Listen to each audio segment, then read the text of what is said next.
Our team coverage continues with Kevin John and Matt George at the Chase Center in San Francisco tonight. And you know, they're about the only ones still there 3 hours after the game ended. But as we hear, most Warriors fans were out the door before the final whistle. And again, that's no slight to Warriors fans, but it's really just a testament to the fact that this game was not close at all. Right. And Matt and Kevin join us now with more highlights and analysis. Hi, guys.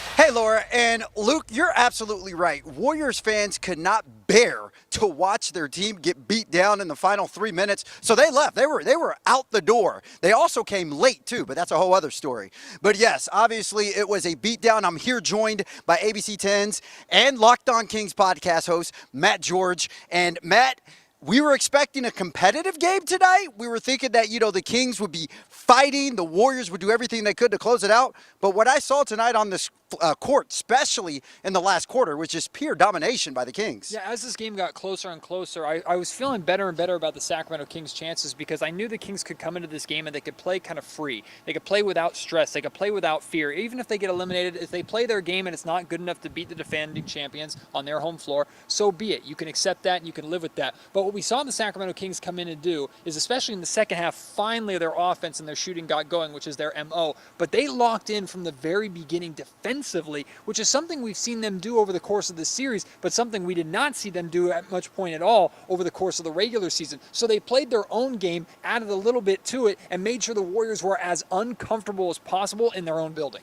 You talked about the defense. This is a team, and when I say this team, the Golden State Warriors, they were second in the league in scoring, right beneath the Kings. They averaged, 117, 118 a game. The Kings held them to under 100 points tonight on their home court. So I don't know if maybe the Warriors just didn't take this game as serious because they know, okay, we lose tonight. We still have a game 7, and we've already beat the Kings at their home, which they just did on Wednesday night. So they definitely were not playing with the sense of urgency and wanting to close it out on their home court, where the Kings definitely did play with that urgency and were really impressive. Yeah, the Warriors played like a team that knows that they have a bit of a safety net, whereas the Sacramento Kings didn't. Think about the best games the Warriors have played so far. Game 3, when they were down 2-0 and they needed to get one at home. Game 5, where they felt they needed to win on the road to try and have an opportunity to secure the series here at home. That's when they've played their best basketball. The Sacramento Kings had their backs against the wall. They came in and did something that nobody has done to the Golden State Warriors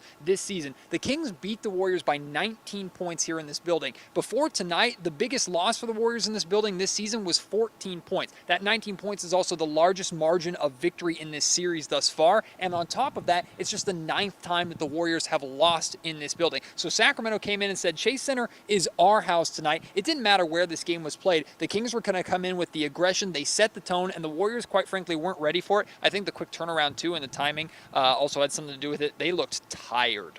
Yeah, well, you got to look at this Golden State Warriors team. Obviously, they are aging. They are seasoned veterans, and they don't have those young, fresh legs anymore that we've seen from the Sacramento Kings. So with that being said, obviously, they did not take care of business tonight. So Game 7 will be Sunday at 12:30 in Golden One Center. Matt, tell everyone to grab your popcorn because this is going down. Look, I have no idea what to expect. I just expect it's going to be crazy. It's going to be fun. It's going to be an amazing environment, just like Game 1 was. And look, we talk about the Golden State Warriors having a safety net in tonight's game.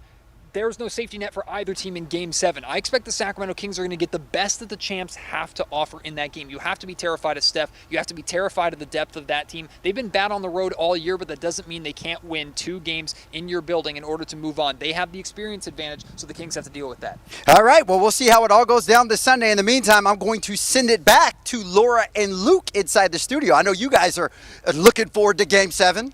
Oh, yeah, for sure. Gentlemen, we have to absorb the magnitude of this win, the magnitude of this series. So historic. Guys, get some rest, get home safe. Big day Sunday.